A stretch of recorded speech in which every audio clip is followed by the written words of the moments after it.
Baik, saudara, Allah itu adalah terlebih sangat cukup bagi kita selama Dia kirim firman-Nya untuk kita. Dia tidak perlu melakukan studi di mana kita berada. Dia tidak perlu melakukan studi di latar belakang sosial budaya apa kita berada. Yang Dia perlu lakukan adalah mengirim berkat-Nya, mengirim power-Nya, kemuliaan-Nya. Masih ingat kemuliaan adalah hadirat-Nya, apalagi kebaikan-Nya dan kuasa. Cukup Dia kirimkan, maka manusia yang mendapatkan itu bisa merubah kelilingnya. Jadi perjanjian yang kita hidup di dalamnya adalah perjanjian Taman Eden punya. Gak main-main, saudara. Itu sebabnya spesifikasi kita itu tinggi. Kita adalah anak Allah, dilahirkan oleh firman yang tidak pernah korup. Berkat yang Tuhan berikan kepada Adam, dan berkat yang Tuhan berikan kepada Nuh, dan berkat yang Tuhan berikan kepada Abraham sama. Aku memberkati engkau bermultiplikasi kuasai bumi. Sama. Tapi keadaan Adam enak sekali. Saat Taman Eden sudah siap, semua sudah siap, gitu ya. Nuh itu paling gak enak. Banjir besar, bangkai di mana-mana. Tapi berkatnya sama. Berkati engkau bermultiplikasi. Jadi tidak tergantung di mana kita berada. Blessing dari Tuhan cukup untuk membuat keadaan apapun menjadi sesuatu yang indah. Abraham, nah itu agak enak. Tapi Abraham bergumul dengan masalah hatinya, karena dia harus keluar dari sistem di mana dia berada, dari zona nyaman di mana dia berada. Blessing itu diberikan, aku akan memberkati engkau, aku akan memultiplikasi engkau, beranak cuculah dan sebagainya. Sama berkatnya, saudara. Tapi masing-masing punya tantangan yang berbeda. Adam paling enak lah, semua siap, jatuh juga tuh. Jadi jangan bilang, oh kalau saya ada di tempat itu, wah gaji saya sekian segala macam, saya bisa maju. Belum tentu. Karena hidup kita tergantung dari blessing dari Tuhan, bukan dari keadaan. Keadaan di sekitar kita tergantung dari kita. Kita tergantung dari blessing dari Tuhan. Amin. Tapi kalau Tuhan pimpin kita ke tempat yang sangat keberkatan, jalan, why not? Kan gitu. Orang kita yang memiliki bumi kok. Ya. Apapun bisnis yang mau kita lakukan, bebas. Yang penting kita tahu bahwa bukan keadaan yang menentukan kita, kita menentukan keadaan. Wah. Hebat ya? Keadaan tidak menentukan kita, kita menentukan keadaan. Ada ayat nggak? Ada, cuma saya lupa. Nanti lain kali saya bawa di Yesaya. Kita akan mengubah tanah sekeliling kita menjadi Taman Eden. Makanya perjanjian di mana kita hidup adalah perjanjian Taman Eden punya. Gak main-main, saudara. Ya?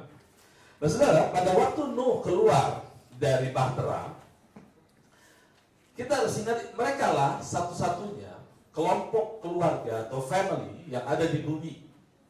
Tidak ada keluarga lain, semua sudah mati, tenggelam di dalam banjir besar. Hanya ada Nuh, istrinya, lalu Sem, Ham, dan Yafet. Sem, Ham, dan Yafet, dan para istrinya. Berapa orang itu? 8 orang. Ya. Lalu Tuhan berfirman, di Kejadian pasal 8, ini cuma keluarga ini yang ada, keluarga lain sudah meninggal semua. Di Kejadian pasal 8, ayat 22, ayat 21, karena Nuh mempersembahkan mezbah. Ayat 21, ketika Tuhan mencium persembahan yang harum itu, berfirmanlah Tuhan dalam hatinya. Ini baru saya temukan ada Tuhan berfirman dalam hatinya. Biasanya dia lantang melepaskan iman, tapi dia berfirman dalam hatinya, aku tak akan mengutuk bumi ini. Ya, aku tak akan mengutuk bumi ini lagi karena manusia. Dia berfirman dalam hati, akhirnya ditulis juga, saudara, supaya kita tahu hati Tuhan. Jangan kita nyanyi terus apa tuh yang kita tidak tahu. Banyak perkara yang tak dapat ku mengerti. 15 tahun jadi orang Kristen nyanyinya itu saja terus. Tuhan ingin kasih tahu semua isi hatinya kepada kita. Ya. Aku tak akan mengutuk bumi ini lagi karena manusia, sekalipun yang ditimbulkan hatinya adalah jahat sejak kecilnya. Dan aku tak akan membinasakan lagi segala yang hidup seperti yang telah kulakukan. Selama bumi masih ada, tak akan berhenti musim menabur, menuai, dingin, panas, kemarau, dan hujan. Ya. Tak akan berhenti musim selama bumi masih ada. Atau kalau saya katakan, selama bumi masih berputar, masih ada kehidupannya, hukum ini tetap berlaku. yaitu menabur dan menuai. Jadi hukum menabur tuai adalah hukum yang sangat positif, hukum yang sangat baik. Tapi oleh mereka-mereka yang agamawi diputar menjadi satu hukum yang menghukum kita. Apa yang kau tabur selama ini dalam hidup? Apa yang kau kerjakan selama hidup? Kau akan tuai. Jadi kalau kau tidak diberkati, terimalah. Karena selama ini kau jauh dari Tuhan. Wow, gitu ya. Ingat hukum tabur tuai. Sudah ini dibolak-balik. Padahal hukum tabur tuai justru untuk membalikkan keadaan. Apapun yang kita lakukan di masa lalu kita bisa balikan itu menjadi suatu kebaikan. Dasarnya hukum tabur tuai. Nah, Tuhan Yesus juga memakai hukum tabur tuai, konsisten dia. Dia katakan juga di dalam Markus pasalnya yang keempat.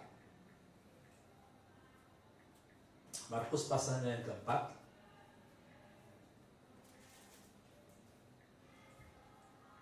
Ayat 30. Ayat sebentar ya, ayat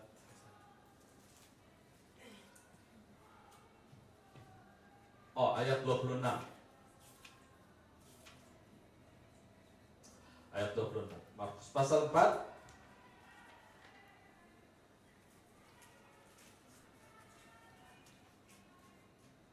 ayat 26 dan juga ada ayat 30. Kita baca ayat 30 aja deh, 30. Perumpamaan tentang biji sesawi, ya. Katanya lagi, Markus pasal 4 ayat 30. Dengan apa hendak kita membandingkan kerajaan Allah itu? Atau dengan perumpamaan manakah hendak kita menggambarkannya? Hal kerajaan itu seumpama biji sesawi yang ditabur di tanah. Memang biji itu yang paling kecil dari segala jenis benih yang ada di bumi.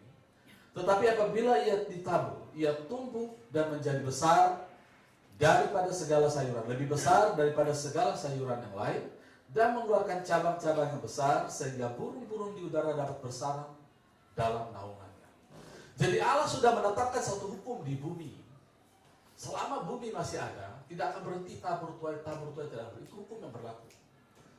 Bagaimana dengan kerajaan surga? Tuhan Yesus menetapkan juga hal kerajaan surga sama. Tabur tuai. Jadi bagaimana kita mendapatkan pertumbuhan di dalam bumi, dalam bekerja, harus ada tabur tuai. Bagaimana kita mendapatkan pertumbuhan di dalam kerajaan Allah? Sudah tabur tuai. Itu sebabnya Matius 6 ayat 33 katakan, cari dahulu kerajaan Allah dan kebenaran. Mirip, saudara, mirip tabur tuai. Tapi nanti kita akan belajar bahwa tabur tuai di kerajaan surga itu jauh lebih mudah. Kita pindah dulu ke Yosua pasalnya yang terakhir. Yosua pasal yang terakhir. Ayat 13. Saya mau beri contoh bagaimana Allah mengirim firman-Nya, menyembuhkan kita dan memutar balik setiap keadaan yang tidak nyaman bagi kita menjadi kenyamanan bagi kita. Ayat 13. Demikian kuberikan kepadamu negeri yang kamu peroleh tanpa bersusah-susah. Saudara garis bawah itu. Ini firman Tuhan. Ya. Aku beri kepadamu negeri yang kamu peroleh tanpa bersusah-susah. Dan kota-kota yang tidak kamu dirikan, tapi kamulah yang diam di dalamnya, juga kebun-kebun anggur dan kebun-kebun zaitun yang tidak kamu tanami, kamulah yang makan hasilnya. Oleh sebab itu takutlah akan Tuhan, beribadahlah kepadanya dengan tulus, ikhlas dan setia. Jauhkan Allah yang kepadanya nenek moyangmu telah beribadah di seberang sungai Efrat dan Mesir, dan beribadah kepada Tuhan. Beribadahlah kepada Tuhan. Tabur tuai di dalam kerajaan surga tanpa susah-susah. Karena yang kita tabur firman Tuhan, yang bekerja firman Tuhan, kita hanya percaya, kita menikmati. Dan kita akan dibuat sibuk oleh berkat Tuhan. Jangan bilang, oh gak susah-susah berarti kita santai-santai. Tidak, kita akan dibuat sibuk oleh berkat Tuhan. Kita akan dibuat sibuk sekali lagi. Itu sebabnya kita perlu belajar memanage pekerjaan, memanage bisnis, karena kita akan dibuat sibuk oleh pekerjaan yang Tuhan berikan. Nah saudara, kita kembali ke perkataan Tuhan tadi. Dikatakan bahwa selama bumi masih ada tidak akan berhenti menabur dan menuai. Berarti ada waktu menabur, ya. Ada waktu bertumbuh, ada waktu menuai. Jadi waktu menuai yang kita perlukan adalah penjumlahan dari waktu kita menabur plus growing atau pertumbuhan. Nah, saudara, kita tidak bisa melewati proses ini. Yang kita bisa lakukan adalah di kerajaan Allah mengkompres waktu growingnya. Jadi ada menabur, ada menuai. Nah, ini hukum di bumi. Hukum di surga juga seperti itu. Tuhan Yesus sudah katakan, kita harus menabur apapun benih yang firman Tuhan yang kita dapatkan, kita tabur, kita lepaskan. Nanti dia akan ditabur, lalu dia bertumbuh, dan kita mendapatkan hasilnya. Hukum itu berlaku untuk kita. Jadi kita tidak boleh artinya menghindar dari proses itu. Nah, waktu untuk menabur dan menuai, lalu kita bertanya begini, apa yang harus kita tabur, Pak? Kita buka dulu sekarang di 2 Korintus 9 ayat 10. 2 Korintus 9 ayat 10. Dari mana kita menabur? Apa yang harus kita tabur? Nah, firman Tuhan berkata, ditulis oleh Rasul Paulus, dia mengerti betul hukum Taurat, dia mendapat kewahyuan dari Tuhan Yesus, dan dia tulis seperti ini. Ia yang menyediakan benih bagi menabur. Jadi kalau dikatakan hal kerajaan surga adalah seperti seorang menabur, kita semua adalah penabur. Dari mana benihnya, Pak? Ia menyediakan benih bagi kita untuk kita tabur. Dan roti untuk dimakan. Bayangkan saudara, bagaimana Tuhan melihara kita? Kita dipelihara, makanan kita disediakan, keperluan kita disediakan, plus dikasih modal, yaitu benih untuk ditabur. Ya. Ia juga akan menyediakan benih bagi kamu dan melipat gandakannya dan menumbuhkan buah-buah kebenaran. Ini yang Tuhan mau sebagai anak-anak Tuhan untuk kita lakukan. Nah, saudara, apa yang terjadi? Sudah terlalu lama gereja Tuhan diintervensi atau dimasuki oleh sistem yang mirip-mirip dari bumi, yaitu menabur dan menuai. Jadi sistem itu diekspor masuk ke dalam gereja Tuhan. Berapa banyak anak-anak Tuhan diajar untuk berhutang ke sana, berhutang ke sana, kemari. Padahal Tuhan katakan kita akan memberi pinjaman, bukan meminjam. Ya. Berapa banyak gereja dia Tuhan berusaha mencari soft loan untuk membangun gedung. Berapa banyak gereja Tuhan untuk mencari dana, bikin proposal, minta-minta kemana-mana, ke pemerintah bahkan. Padahal kita lebih tinggi dari pemerintah di mana kita berada. Kita dari kerajaan surga. Sudah terlalu lama, saudara, gereja Tuhan mengalami memakai sistem dunia yang mirip tabur tuai.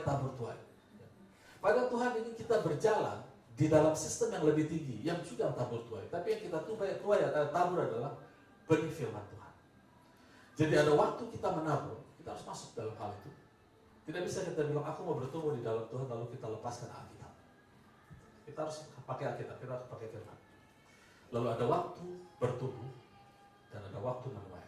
Karena kita lihat apa yang dikatakan di dalam Amos pasal 9 ayat 13. Ini adalah nubuatan yang berbicara tentang hukum ini yang berlaku di dua dunia, yaitu kerajaan Allah dan kerajaan surga. Ini adalah nubuatan Nabi Amos yang bicara tentang hukum tabur tuai. Apa yang terjadi dengan tabur tuai? Di Amos pasal 9 ayat 13. Kalau kita lihat di dalam bahasa Indonesia, sini judul perikopnya adalah janji mengenai keselamatan. Sesungguhnya waktu akan datang. Perhatikan, waktu akan datang. Demikianlah firman Tuhan, bahwa pembajak akan tepat menyusul penuai. Perhatikan kata pembajak penuai. Pengirik buah anggur, ketambahannya, menyusul penabur benih. Jadi ada yang menabur, ada yang membajak, ada yang menuai, dan ada yang mengirik buah anggur. So, berarti kan empat pekerjaan ini. Masing-masing ada waktunya. Tapi Alkitab mengatakan ada waktunya mereka saling bersusulan. Sedemikian rupa, sehingga kita tidak lagi bisa membedakan mana yang menabur, mana yang menuai, mana yang mengirik, mana yang membajak. Karena ditabur, langsung dituai. Ditabur, langsung dibajak. Ditabur, langsung dia mengirik buah anggur. Jadi ada waktu di mana Tuhan akan melakukan kompres waktu. Dan setiap orang anak-anak Tuhan itu bisa mendapatkan dengan cepat sekali. Dengan nyaman, dengan mudah, seperti di Yosua. Katakan, dan itu adalah janji bagi gereja Tuhan. Mengapa? Karena yang bisa melakukan itu hanya iman. Hanya iman. Nanti kita akan lihat dua contoh di dalam Alkitab. Bagaimana Tuhan Yesus mempraktekkan itu. Ya. Sebelum itu kita akan lihat lagi, Rasul Paulus juga sangat mengerti tentang konsep ini. Dia sangat mengerti, dia tulis di dalam Galatia 6. Galatia 6 ayat 7. Kita buka sama-sama Galatia 6. ayat 7. Dikatakan begini, jangan sesat, Allah tidak membiarkan dirinya dipermainkan. Karena apa yang ditabur orang, itu juga yang akan dituai. Ya. Sebab barang siapa menabur dalam dagingnya, ia akan menuai kebinasaan dari dagingnya. Tetapi barang siapa menabur dalam roh, ia akan menuai hidup yang kekal dari roh itu. Saudara lihat, hukum tabur tuai ini berlaku di dua kerajaan. Makanya dikatakan barang siapa menabur dalam dagingnya, dalam Amplified dikasih dalam kurung, lower nature, dia akan menuai kehancuran. Itu sebabnya saudara, dalam dunia ini, mereka yang bekerja, mereka yang menabur batik tulang, kerja keras, mereka sedang menuai kehancuran dari tubuhnya. Kelihatannya baik. Mereka bilang selamatkan alam, selamatkan binatang-binatang, selamatkan ikan paus. Padahal semua makhluk itu kata kita menunggu, selamatkan manusia. Kami menunggu manusia. Karena hanya manusia bisa menyelamatkan alam dengan menabur firman Tuhan. Persis di Taman Eden. Itu tugas manusia, memelihara alam. Sementara sekarang kita bilang selamatkan ikan paus, selamatkan orang hutan. Orang hutan kalau bisa ngomong, selamatkan manusia karena kami tunggu koman dari mereka yang membuat kami sehat, kami bisa bertumbuh berkembang biak. Jadi pada waktu sekarang bayangkan bagaimana setiap hari orang menabur di dalam dagingnya, kerja keras, tidak lagi mengenal Tuhan, kerja keras, cari uang, cari nafkah. Dan Alkitab mengatakan mereka akan menuai destruction atas tubuhnya, penyakit akan masuk ke situ. Sementara Alkitab katakan kalau kita menabur dengan roh, ya, di sini dibilang apa ya? Tapi barang siapa menabur dalam roh, maka ia akan menuai hidup yang kekal dari roh itu. Apa itu Pak menabur dalam roh? Kita buka sebentar Yohanes 6 ayat 63. Ayat yang paling sering dibuka, tapi kita ingatkan lagi pagi hari ini. Yohanes 6 ayat 63. Apa itu menabur dalam roh? Yohanes 6 ayat 63. Rohlah yang memberi hidup. Daging sama sekali tidak berguna. Daging menunggu kita ya. Daging tergantung roh. Perkataan-perkataan yang kukatakan kepadamu adalah roh dan hidup. Daging tidak tahu apa-apa. Intelektual kita tidak tahu apa-apa. Dia hanya berjalan di dalam alam yang disebut sense atau indera. Coba sini, coba sana. Gagal, coba sini, coba sana. Karena dia tidak tahu apa-apa. Dia buta. Dan iblis senang dengan orang-orang yang bermain di area ini. Itu areanya dia. Karena dia juga buta iblisnya. Dia tidak ngerti apa-apa. Dia bilang coba ya, coba sana, coba sini. Allah mengatakan, engkau tidak bisa lari dari hukum tabur tuai. Itu sebabnya waktu kita turun ke nature yang lebih rendah, kita coba sini, coba sana, kita akan menuai yang namanya destruction, kehancuran. Saya pernah katakan, banyak orang sekarang, dari 0 sampai umur 40-50 tahun, mereka korbankan kesehatan untuk mencari uang. Setelah umur 50 mendekat pensiun, mereka korbankan uang untuk mengembalikan kesehatan. Itu yang disebut sia-sia. Ya, itu yang terjadi sekarang, banyak yang terjadi. Itu sebabnya asuransi sekarang laris, rumah sakit laris, dibuka dimanapun akan penuh. Karena destruction, kehancuran demi kehancuran. Nah kita anak-anak Tuhan punya privilege atau punya hak yang lebih tinggi. Kita bisa bekerja, kelihatannya keras, tapi bukan kita lagi yang bekerja. Kekuatan dari dalam. Ingat, glory itu apa? Kemuliaan. Hadirat Tuhan ada di situ. Kekuatan Tuhan ada di situ. Kemurahan Tuhan ada di situ. Waktu Tuhan buka jalan, Tuhan kasih kekuatan kita untuk mengelola bisnis seberat apapun, kita bisa kerja. Karena powernya adalah dari spirit. Dan ini hanya bisa dilakukan oleh iman kita.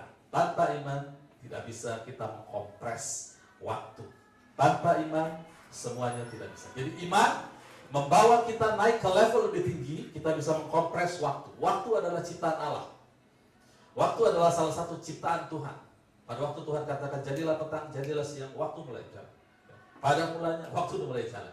Lalu di Mazmur dikatakan, siapakah manusia sehingga Allah memberikan segala ciptaannya ada di bawah manusia, termasuk waktu. Kita yang ngatur waktu, bukan waktu yang ngatur kita. Kalau waktu yang ngatur kita tuh begini, ya. Kita punya pendapatan misalnya sekian juta per bulan. Kita pengen hidup layak, punya rumah di satu tempat yang baik, lingkungan yang baik. Lalu kita hitung. Sekarang banyak bukunya kan, bagaimana karyawan dengan gaji sekian bisa punya rumah di tempat yang seperti ini. Kita sisihkan sekian tiap bulan, nanti kita hitung hal hasil 20-30 tahun baru kita bisa dapat. Ya kalau harga rumahnya naiknya tidak signifikan. Kalau signifikan, kita kejar-kejaran terus. Kita out of time, kehabisan waktu. Waktu seolah-olah menguasai kita, dia ngeledek, nggak bisa. Nggak bisa. Udah berapa juta nyambung, nggak bisa. Saudara, stop. Kita di gereja Tuhan kita akan belajar sama-sama, termasuk yang lagi khotbah juga belajar untuk supaya waktu tidak pernah lagi bisa mempermainkan kita. Kita yang atur dia. Kita kompres waktu, kita tabur firman Tuhan sehingga dia tunduk kepada firman Tuhan. Kita lepaskan firman Tuhan, blessing kita lepaskan sehingga waktu bisa tunduk. Itu sebabnya kita harus belajar dari firman Tuhan. Dengan banyak waktu kita harus habiskan waktu ini. Karena hanya firman Tuhan lah yang bisa mengatasi semuanya. Amin. Nah, kita ambil contoh, satu contoh. Nah, di dalam ini cerita yang sudah sering kita bagikan di sini, Yohanes 6. Di Yohanes pasal 6 ayat 5 sampai 13, saya mau terangkan dari sisi yang lain. Saya pernah terangkan ini dari satu sisi, dari sudut pandang. Sekarang dari sudut pandang yang lain mengenai bagaimana hukum tabur tuai di akhir zaman sejak Tuhan Yesus datang. Itu yang namanya penuai, pembajak, pengirik dan penabur. Mereka bersusul-susulan sampai kita susah membedakan mana yang menabur, mana yang membajak, mana yang mengirik, mana yang menuai. Karena mereka dekat sekali, ya. Waktunya dekat sekali, dikompres. Nah, di Yohanes pasal 6 kita tahu sama-sama bahwa ada satu insiden di mana Tuhan Yesus memimpin satu ibadah, kebaktian, kebangunan rohani. Lalu mereka kehabisan konsumsi. Mereka kehabisan konsumsi. Makanya judul perikopnya Yesus memberi makan 5.000 orang. Nah, lalu Yesus di ayat kelima dia bilang begini. Yesus memandang sekelilingnya dan melihat banyak orang banyak berbondong-bondong kepadanya. Berkatalah ia kepada Filipus, di mana kita akan beli roti supaya mereka ini dapat makan. Dan di sini dikatakan hal itu dikatakannya untuk mencobai dia, sebab dia sendiri tahu apa yang hendak dilakukannya. Tuhan Yesus tahu persis hukum tabur tuai.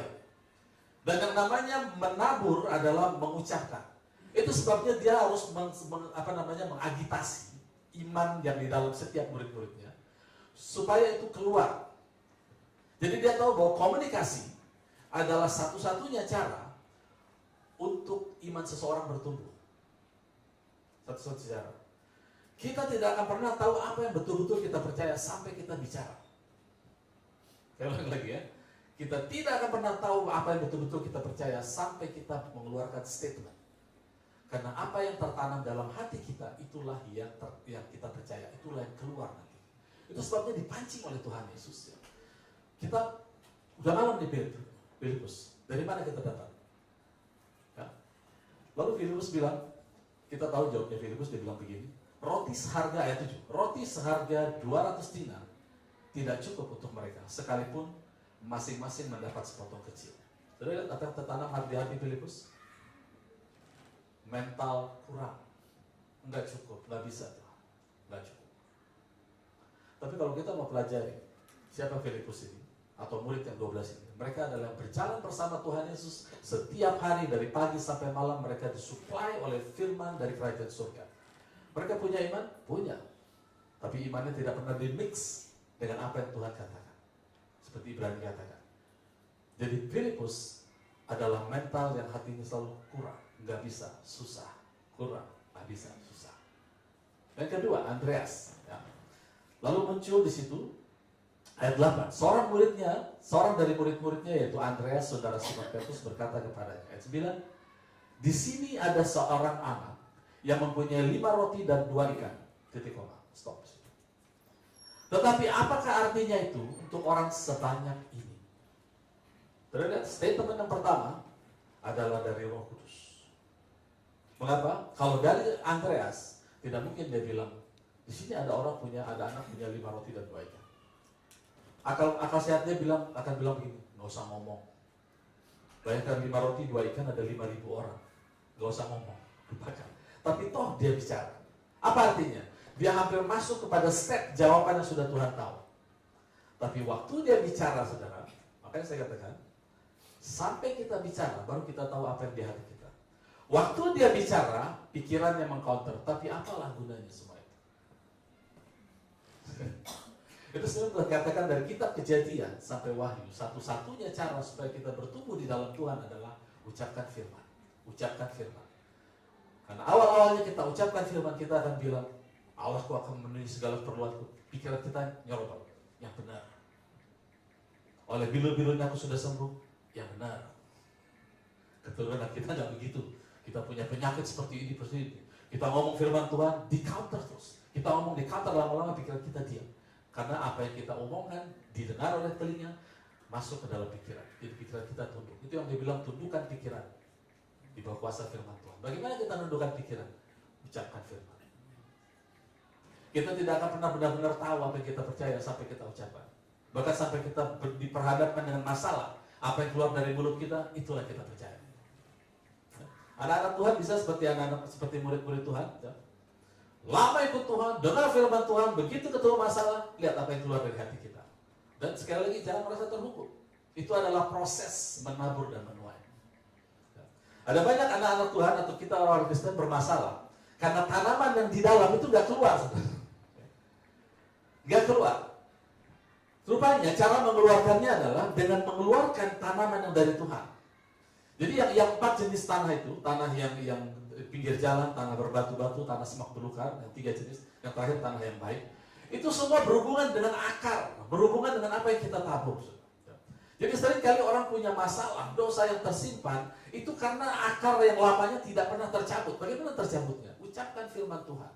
Artinya kita melepaskan apa yang kita percaya. Kita ucapkan firman, maka dengan sendirinya dia tertancap di tanah hati kita, dan yang tidak dari surga akan keluar. Persis seperti Andreas. Siapa namanya? Andreas. Bahasa Inggris soalnya Andrew.